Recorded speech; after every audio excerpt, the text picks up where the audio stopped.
Broken Wing Cafe and Resto at ng Manila Sports Council.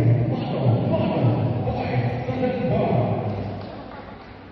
Ang ikalawang laban na ito ay pinuno ng apat na rounds ng boxing para sa Super Bantamweight Division. Ang tatlong round na magbibigay ng putos ay sila Jerome Toleda, Elmer Ospillas at Antonio Comilla.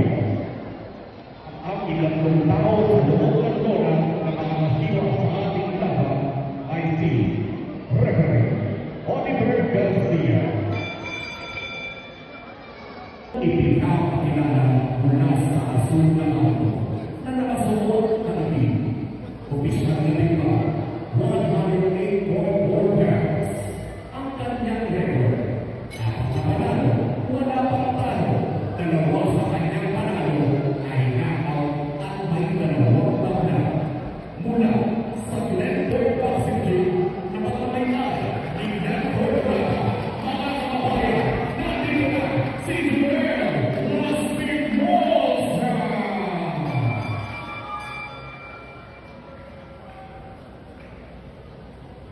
At ang kanyang kalaban, mula sa ulang ako na may suot na itim at asul.